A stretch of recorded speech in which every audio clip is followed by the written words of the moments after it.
नमस्कार दोस्तों, edu orbit में आप सबका बहुत बहुत स्वागत है। हमारा ना बस एक ही सपना है, पढ़ाई को इतना आसान और इतना मजेदार बना देना कि मुश्किल से मुश्किल टॉपिक भी लगे अरे ये तो कितना सिंपल था। नमस्कार। कभी सोचा है कि हमारे चारों ओर की दुनिया हर पल, हर सेकंड कैसे बदल रही है? पानी का भाप बन जाना, दूध से दही जमना या लोहे में जंग लगना, ये सिर्फ मामूली घटनाएं नहीं हैं। अरे, इनके पीछे तो विज्ञान का एक बहुत बड़ा रहस्य छिपा है। तो आज हम इसी रहस्य से पर्दा उठाने वाले हैं और समझने वाले हैं भौतिक और रासायनिक परिवर्तनों को। तो चलो एक बहुत ही सिंपल से सवाल से शुरू करते हैं। ये सवाल हमें सीधे आज के टॉपिक के दिल में ले जाएगा। एक काम में कागज बस अपना रूप बदलता है और दूसरे में वो कुछ और ही बन जाता है, अपनी पहचान ही खो देता है। देखिए, जब हम कागज फाड़ते हैं तो टुकड़े छोटे हो सकते हैं, पर रहते तो वो कागज ही हैं। उनकी पहचान नहीं बदलती। लेकिन जलाने पर क्या होता है?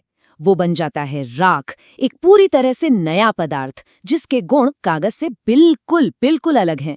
बस यही वो अंतर है जिसकी हम आज खोज करने वाले हैं। एक ऐसा बदलाव जो सिर्फ रूप बदलता है और दूसरा जो पहचान ही बदल देता है। ठीक है, तो चलिए हमारे पहले दावेदार से मिलते हैं, भौतिक परिवर्तन।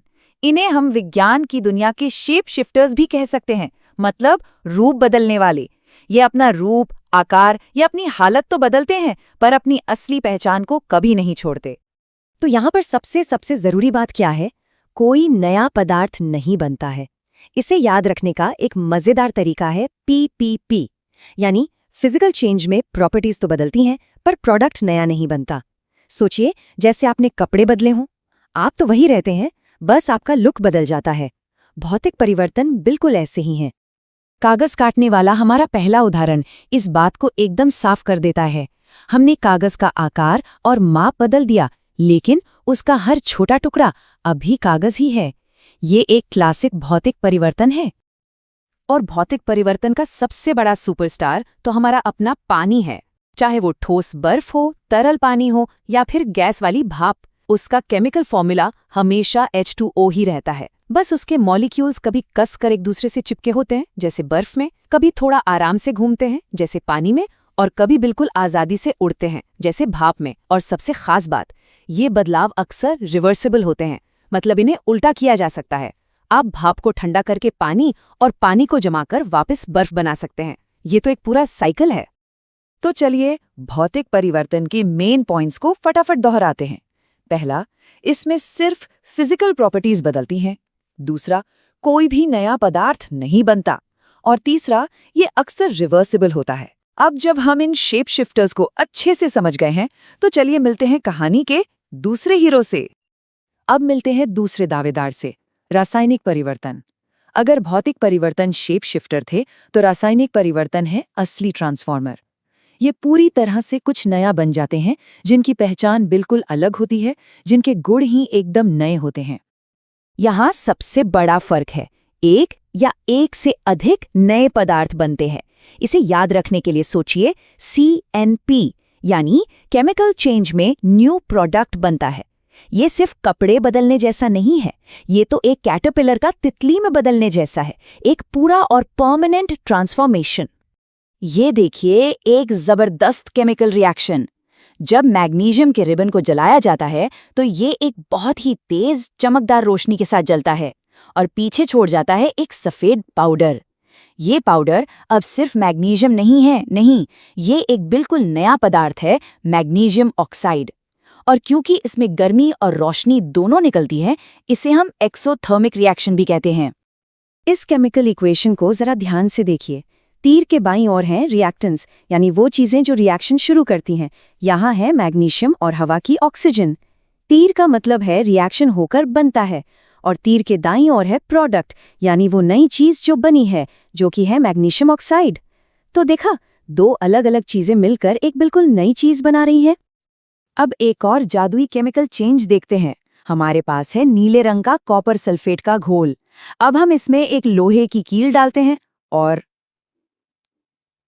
थोड़ा इंतजार करते हैं, और ये देखिए, घोल का रंग नीले से बदलकर हरा हो गया। रंग में ये बदलाव एक पक्का सबूत है कि अंदर कुछ गड़बड़, मतलब एक केमिकल रिएक्शन हुआ है और कुछ नया बना है। तो यहाँ हुआ क्या? हुआ ये कि ज्यादा ताकतवर लोहे ने कॉपर सल्फेट के घोल में से कॉपर को उसकी जगह से धक्का देकर हटा दिया। इससे एक नया पदार्थ बना, आयरन सल्फेट, जिसकी वजह से घोल का रंग हरा हो गया। और वो जो भूरी परत कील पर जमी है, वो बेचारा बाहर निकाला हुआ कॉपर है। मतलब इस एक रिएक्शन में हमें दो नए पदार्थ मिले। तो हम एक रासायनिक परिवर्तन को पहचानेंगे कैसे? इसके कुछ पक्के साइंस होते हैं, जैसे गर्मी या रोशनी का निकलना, जैसा मैग्नीशियम के जलने में हुआ। गैस का बनना, जैसे बेकिंग सोडा और सिरका मिलाने पर होता है। रंग बदलना, जैसा कॉपर सल्फेट वाले प्रयोग में हुआ। या फिर कोई नई स्मेल आना, जैसे खाना खराब होने पर आती है। कभी कभी कोई आवाज भी आ सकती है। अगर इनमें से कुछ भी हो रहा है तो समझ जाइए कि एक केमिकल ट्रांसफॉर्मेशन चल रहा है। चलिए अब एक ऐसे केमिकल चेंज की बात करते हैं जिससे हम सब परेशान हैं और जो हर साल अरबों रुपयों का नुकसान करता है। जी हाँ, लोहे में जंग लगना। जब हम किसी लोहे की चीज पर वो भूरे रंग की पपड़ी देखते हैं तो ये मत समझिए कि वो बस गंदा लोहा है। वो जंग है, एक बिल्कुल नया केमिकल पदार्थ जिसे आयरन ऑक्साइड कहते हैं। ये एक बहुत धीमी पर लगातार चलने वाली केमिकल रिएक्शन है जो लोहे को धीरे धीरे खा जाती है। जंग लगने के लिए दो दुश्मन जरूरी हैं, एक तो ऑक्सीजन जो हवा में है और दूसरा पानी या नमी। जब लोहा इन दोनों के कांटेक्ट में आता है तो जंग लगने की धीमी प्रक्रिया शुरू हो जाती है और बनता है आयरन ऑक्साइड। यही वजह है कि नमी वाले मौसम में या समुद्र के किनारे वाले इलाकों में जहां हवा में नमी ज्यादा होती है, जंग बहुत तेजी से लगती है। तो क्या हम इस दुश्मन को रोक सकते हैं? बिल्कुल, तरीका बहुत सिंपल है। लोहे और उसके दुश्मनों यानी हवा और नमी के बीच एक दीवार खड़ी कर दो। सबसे आसान तरीका है पेंट या ग्रीस लगा देना, और एक ज्यादा मजबूत तरीका है गैल्वेनाइजेशन, जिसमें लोहे पर जिंक की एक परत चढ़ा दी जाती है। अब होता यह है कि जिंक लोहे से पहले खुद हवा और नमी से लड़ता है और अपनी कुर्बानी देकर लोहे को बचा लेता है। हमारे घरों के पानी के पाइप अक्सर गैल्वेनाइज्ड ही होते हैं। और क्या आपको ये पता था, दिल्ली में कुतुब मीनार के पास एक लोहे का खंबा है जो 1600 साल से भी ज्यादा पुराना है, लेकिन आज तक उसमें जंग नहीं लगी है। वैज्ञानिक आज भी हैरान हैं और उसकी बनावट पर रिसर्च कर रहे हैं। ये उस समय की भारतीय धातु टेक्नोलॉजी का एक जीता जागता सबूत है। तो अब हम लगभग अपने सफर के अंत में आ गए हैं, लेकिन सब कुछ समेटने से पहले आइए एक और मजेदार प्रोसेस को समझें जिसमें अक्सर लोग कंफ्यूज हो जाते हैं। क्रिस्टलीकरण। जब हम किसी घोल से, जैसे कॉपर सल्फेट के घोल से, उसके शुद्ध और बड़े बड़े क्रिस्टल बनाते हैं तो इस प्रक्रिया को क्रिस्टलीकरण कहते हैं। और मजे की बात यह है कि ये एक भौतिक परिवर्तन है। हाँ, देखने में लगता है कि कुछ नया बन गया, पर ऐसा नहीं है। क्यों? क्योंकि पदार्थ की केमिकल पहचान नहीं बदलती। कॉपर सल्फेट अब भी कॉपर सल्फेट ही है, बस वो एक बहुत ही सुंदर और ऑर्गेनाइज्ड क्रिस्टल के रूप में आ गया है। तो चलिए अब इन दोनों परिवर्तनों की एक फाइनल टक्कर करवाते हैं। नया पदार्थ भौतिक में नहीं, रासायनिक में हमेशा। क्या ये रिवर्सिबल है? भौतिक परिवर्तन ज्यादातर हाँ, जैसे पानी को जमाना और पिघलाना। रासायनिक परिवर्तन ज्यादातर नहीं, आप राख से लकड़ी वापस नहीं बना सकते। पहचान भौतिक में वही की वही रहती है, रासायनिक में पूरी तरह बदल जाती है। उदाहरण, भौतिक का क्लासिक उदाहरण है बर्फ का पिघलना और रासायनिक का लकड़ी का जलना। ये टेबल इन दोनों के बीच के सारे फर्क को एकदम क्रिस्टल क्लियर कर देती है। चलिए अब देखते हैं कि हमने कितना सीखा। पहला सवाल, लकड़ी के लट्ठे को टुकड़ों में काटना एक रासायनिक परिवर्तन है, ये सही है या गलत? सोचिए। ये गलत है, ये एक भौतिक परिवर्तन है, क्योंकि लकड़ी अब भी लकड़ी ही है, उसकी पहचान नहीं बदली, सिर्फ उसका आकार बदला है।